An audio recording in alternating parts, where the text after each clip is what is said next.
नमस्कार, आप सभी का स्वागत है हमारे YouTube चैनल द नॉलेज बडी में। दोस्तों, आप लैपटॉप खरीदने के लिए बाज़ार जाते हैं तो आपके सामने सबसे बड़ी समस्या आती है कि एक अच्छा लैपटॉप कैसे खरीदें, क्योंकि किसी भी लैपटॉप में बहुत सारी टेक्नोलॉजी का इस्तेमाल किया जाता है। ऐसी स्थिति में सही जानकारी नहीं होने के कारण आप कोई ऐसा लैपटॉप बाई कर लेते हैं जिसके बाद आपको पछताना पड़ता है, क्योंकि तब आप जान चुके होते हैं कि आपको कैसा लैपटॉप बाई करना चाहिए था। इसीलिए अगर आप एक नया लैपटॉप खरीदना चाहते हैं तो आपको लैपटॉप बाई करने से पहले कुछ बातों का पता होना चाहिए। अगर आप एक नया लैपटॉप खरीदना चाहते हैं तो आप एक बार इस वीडियो को पूरा ज़रूर देखें, क्योंकि लैपटॉप कोई हर रोज़ खरीदने वाला सामान नहीं है। इसीलिए हम आपको बताने वाले हैं कि आपको एक अच्छा लैपटॉप बाई करने के लिए किन किन बातों की जानकारी होनी चाहिए। तो चलिए बिल्कुल भी देरी न करते हुए वीडियो को शुरू करते हैं।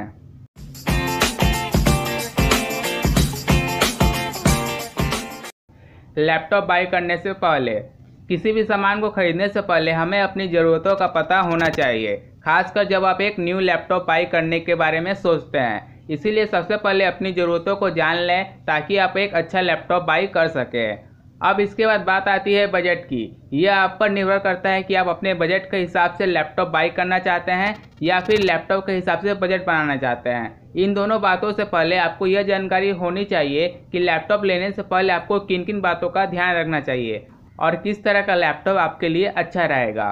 अब बात आती है अच्छा लैपटॉप कैसे खरीदें।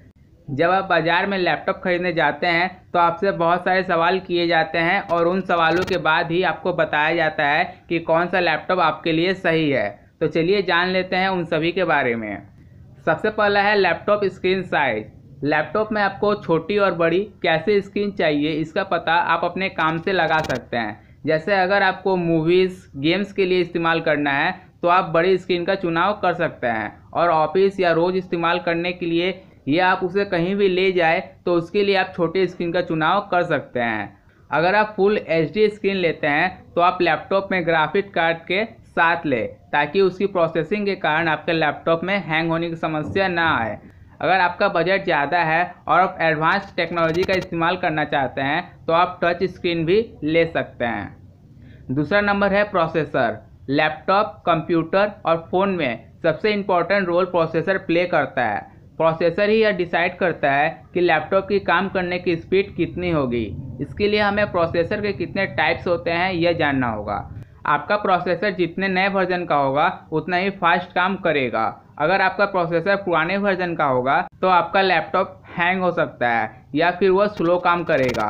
बेसिकली प्रोसेसर बनाने वाली दो कंपनियां हैं, एक है इंटेल और दूसरा है AMD। इसमें से इंटेल के प्रोसेसर बहुत ज़्यादा इस्तेमाल किए जाते हैं। इंटेल अपने प्रोसेसर को i3, i5, i7, i9 जैसे नाम देता है। यह नाम उनके लेटेस्ट प्रोसेसर के हिसाब से दिए जाते हैं। इसी तरह से AMD भी अपने प्रोसेसर को नाम देता है। आपको प्रोसेसर सेलेक्ट करते वक्त i3, i5, i7, i9 यह होते क्या हैं यह जानना जरूरी है। इन्हें समझने के लिए आपको कोर्स क्या होता है यह समझना होगा। तो चलिए जानते हैं कोर क्या होता है। उदाहरण के तौर पर मान लीजिए आपको अगर एक काम करने के लिए 5 मिनट लगते हैं क्योंकि आपके पास सिर्फ 2 हाथ हैं। उसी तरह अगर आपके पास काम करने के लिए 5 हाथ होंगे तो आप उसी काम को उससे भी जल्दी कर पाएंगे। उसी तरह आपके पास अगर ज़्यादा कोर वाला लैपटॉप है तो आप ज़्यादा स्पीड से उस पर वर्क कर पाएंगे। अब मैं आपको बताऊंगा कि i3, i5, i7 और i9 में कितने कोर होते हैं और कोर काम कैसे करते हैं। सबसे पहले बात करते हैं i3 प्रोसेसर के बारे में। i3 प्रोसेसर में डुअल कोर यूज़ किया जाता है। जी हाँ दोस्तों, i3 प्रोसेसर में डुअल कोर यूज़ किया जाता है। i3 प्रोसेसर वाले लैपटॉप आपको सबसे सस्ते रेंज में मिल जाते हैं। मतलब यह लैपटॉप्स आपको 20 से 35,000 रुपये तक मिल जाते हैं। यह लैपटॉप नॉर्मल टास्किंग के लिए अच्छे होते हैं, जैसे कि data entry work, internet surfing, power point presentation जैसे कामों के लिए यह लैपटॉप अच्छे माने जाते हैं। उसके बाद जानते हैं i5 प्रोसेसर के बारे में।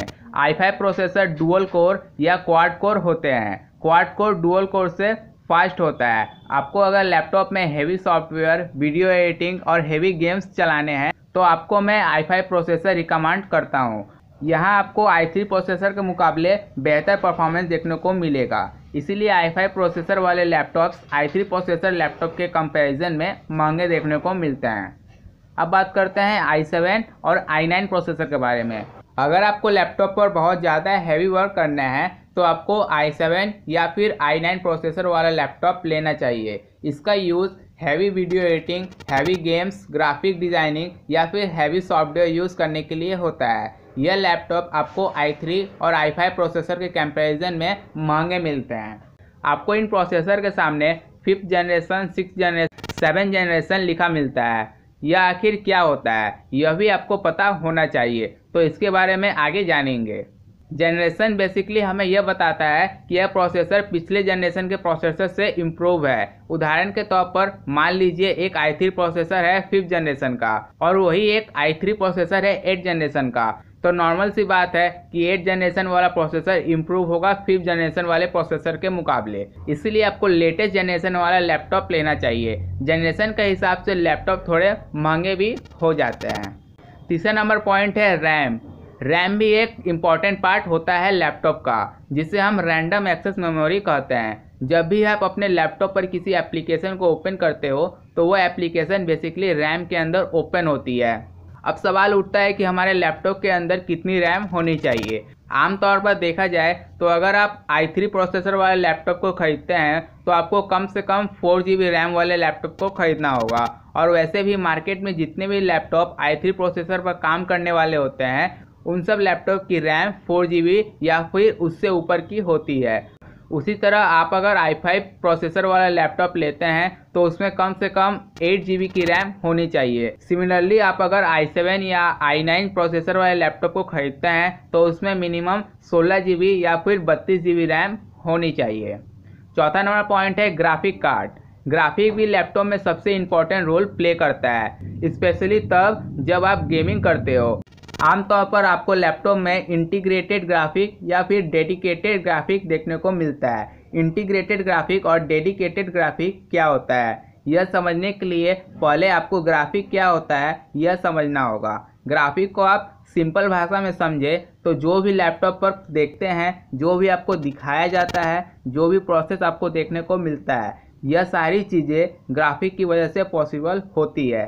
ग्राफिक एक विजुअल इमेज होती है। जब आप कोई गेम खेलते हैं और वीडियो देखते हैं तब आपके लैपटॉप पर जो कुछ भी आप देखते हैं यह सब ग्राफिक कार्ड की मदद से होता है। लैपटॉप में आपको दो तरह के ग्राफिक कार्ड देखने को मिलते हैं, एक इंटीग्रेटेड और दूसरा डेडिकेटेड। इन दोनों टाइप्स के बारे में चलिए जान लेते हैं। सबसे पहले जानते हैं इंटीग्रेटेड ग्राफिक कार्ड के बारे में। अगर आप इंटीग्रेटेड ग्राफिक कार्ड वाला लैपटॉप खरीदते हैं तो वह लैपटॉप आपके रैम को ही ग्राफिक कार्ड की तरह इस्तेमाल करेगा। इस वजह से आपके लैपटॉप पर ज़्यादा लोड बढ़ सकता है। जब आप कोई गेम खेल रहे हो या फिर वीडियो एडिटिंग कर रहे हो तो आपका लैपटॉप स्लो और हैंग हो सकता है। अब बात करते हैं डेडिकेटेड ग्राफिक कार्ड के बारे में। अगर आपके लैपटॉप में डेडिकेटेड ग्राफिक कार्ड दिया होगा तो आपका लैपटॉप आपके रैम को ग्राफिक कार्ड की तरह बिल्कुल इस्तेमाल नहीं करेगा, क्योंकि आपको अलग से मतलब डेडिकेटेड ग्राफिक कार्ड उस लैपटॉप में दिया गया है। यह ग्राफिक कार्ड बेसिकली 2 GB या फिर उससे ज़्यादा का होता है। इस वजह से आप बहुत अच्छी तरह से गेम्स खेल पाएंगे और अच्छी वीडियो एडिटिंग कर पाएंगे। तो मैं यह सलाह दूंगा कि आप हमेशा ऐसे लैपटॉप को खरीदें जिसमें आपको डेडिकेटेड ग्राफिक कार्ड मिलता है। पांचवा नंबर पॉइंट है हार्ड डिस्क। आपके लैपटॉप में जितने भी डाटा हैं वह सब आपके लैपटॉप के हार्ड डिस्क में सेव होता है। आप इसे आपके फ़ोन के इंटरनल मेमोरी या फिर मेमोरी कार्ड के साथ कंपेयर कर सकते हैं। यहाँ पर आपको दो तरह की हार्ड डिस्क देखने को मिलती है। एक होती है HDD जिसे हम हार्ड डिस्क ड्राइव कहते हैं, और दूसरी होती है SD जिसे सॉलिड स्टेट ड्राइव कहा जाता है। चलिए जानते हैं HDD क्या होता है और SSD क्या होता है। सबसे पहले जानते हैं HDD के बारे में। यह हार्ड डिस्क आपको ज़्यादातर लैपटॉप्स में देखने को मिलते हैं। यह हार्ड डिस्क वाले लैपटॉप सस्ते मिलते हैं। इन हार्ड डिस्क की रीड राइट स्पीड नॉर्मल होती है और यह हार्ड डिस्क नॉर्मल टास्किंग के लिए अच्छा भी माना जाता है। अब बात करते हैं SSD के बारे में। इन हार्ड डिस्क की रीड राइट स्पीड बहुत ज़्यादा होती है और यह हार्ड डिस्क वाले लैपटॉप थोड़े महंगे आते हैं। यह हार्ड डिस्क हाई एंड कामों के लिए अच्छा माना जाता है। और छठवां पॉइंट है डॉस या विंडोज़। डॉस लैपटॉप में आपको जो इंटरफेस देखने को मिलता है वह टेक्स्ट में होता है। अगर आपको ग्राफिकल इंटरफेस चाहिए, मतलब जहां पर आपको सारी चीज़ें जैसे एप्लीकेशन का आइकन और सारी चीज़ों के आइकन देखने को मिले, एक बेहतरीन यूज़र इंटरफेस मिले, तो आपको विंडोज़ लैपटॉप लेना चाहिए। आप डॉस लैपटॉप में विंडो इंस्टॉल करके यूज़ कर सकते हैं या फिर आप डायरेक्ट विंडोज़ लैपटॉप परचेज कर सकते हैं। विंडोज़ लैपटॉप डॉस लैपटॉप के मुकाबले थोड़े महंगे आते हैं। दोस्तों, मैं आशा करता हूं आपको समझ आ गया होगा कि लैपटॉप खरीदने समय किन किन चीज़ों का ध्यान रखना चाहिए। अगर यह वीडियो आपको अच्छा लगा तो प्लीज़ आप कमेंट बॉक्स में बताएं अपना सुझाव। दोस्तों, अगर आप मुझे सपोर्ट करेंगे तो ही मैं आगे आपके लिए और भी इस तरह के अच्छे वीडियो लेकर आऊँगा। दोस्तों, इस वीडियो को आप अपने दोस्तों के साथ भी शेयर करिए। यदि आपका दोस्त भी नया लैपटॉप खरीद रहा है तो उनको भी यह सभी जानकारी मिल पाएगी और आपका दोस्त भी एक अच्छा लैपटॉप खरीद पाएगा।